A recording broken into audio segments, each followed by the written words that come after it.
We have breaking news at this time, everyone.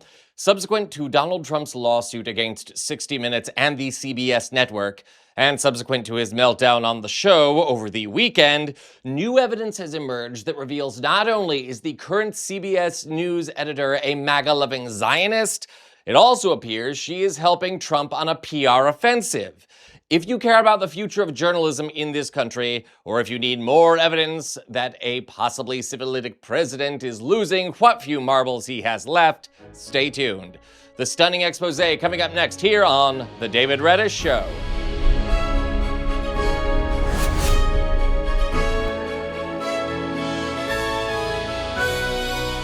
Welcome to the show, beautiful viewers. I am your host, once again asking you to please subscribe to our channel now.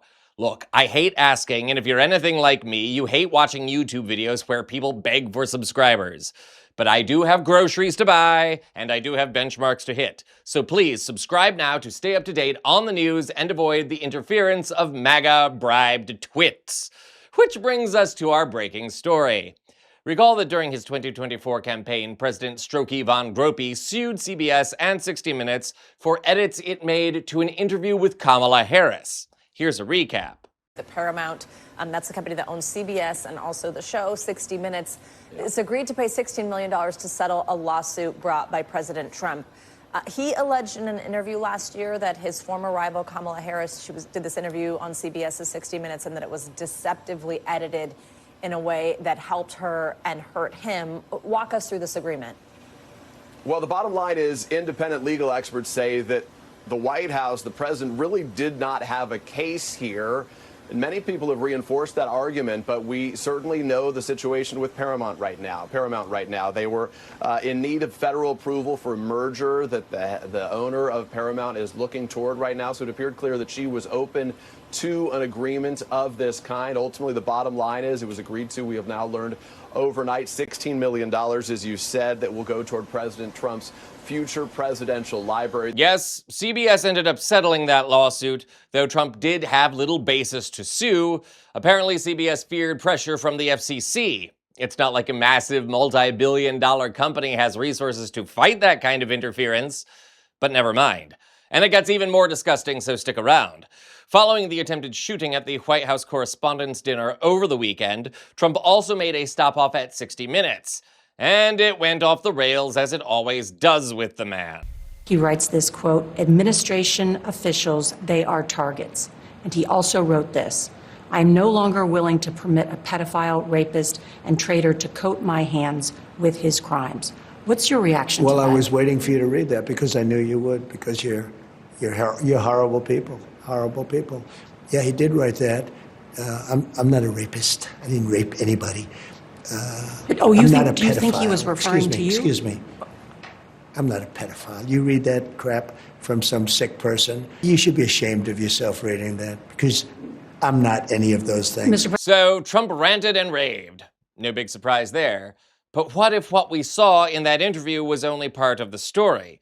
What if Trump was even more incoherent and the interview was edited to flatter him? Well, beautiful viewers, guess what? It looks like CBS is buying Trump off yet again. Check this out. This morning, the New Republic has obtained full transcripts of the unedited interview with President Taco, and said transcripts reveal a very different interaction than the one that aired. For example, when CBS's Norah O'Donnell asked Trump plainly why so many people seem to want to kill him, Trump went into his usual spewing of dubious achievements. But CBS cut a much longer, much more rambling answer.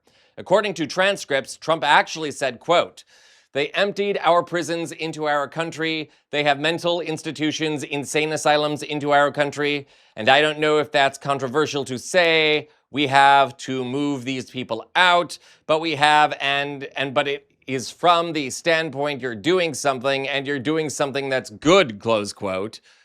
Whatever that means. He added, quote, "Things like men playing in women's sports, I'm against it. Things like transgender for everyone, I'm against that.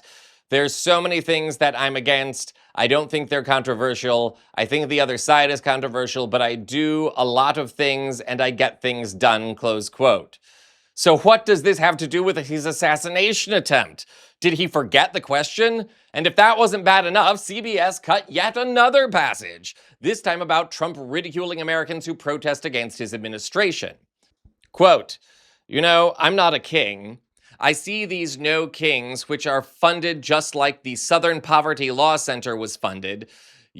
All that Southern laws financing the KKK and lots of other radical, terrible groups. And then they go out and they say, oh, we've got to stop the KKK, and yet they give them hundreds of thousands and even millions of dollars. They work. It's a total scam run by the Democrats. It shows you that, like Charlottesville was all funded by the Southern law," close quote. So, for the record, the protests in Charlottesville were not funded by the Southern Poverty Law Center, and self-avowed Nazis like Nick Fuentes and Richard Spencer were there. And of course, Trump also ranted about a rigged election in the context of the No Kings protests for some reason. And Trump claimed he won a lawsuit against CBS, which, once again, he did not. CBS settled that lawsuit. Confused?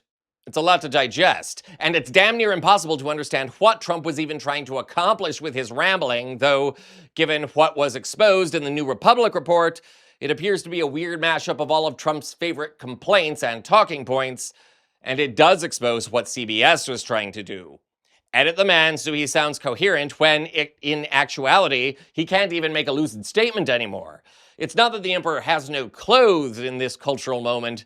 The clothes have no emperor. And CBS and its MAGA-loving news editor Barry Weiss appear to want to hide that from us. That, my beautiful viewers, is not the job of a journalist. As journalists, as storytellers, we don't hide elements, we expose them. Thus, the decay of our media continues, and the need for independent, non-corporate media like this show is greater than ever. So please, subscribe now and help get the word out about this show any way that you can. And if you need me, I'll be drowning my sorrows with a margarita. It's Taco Tuesday, after all. This is The David Reddish Show.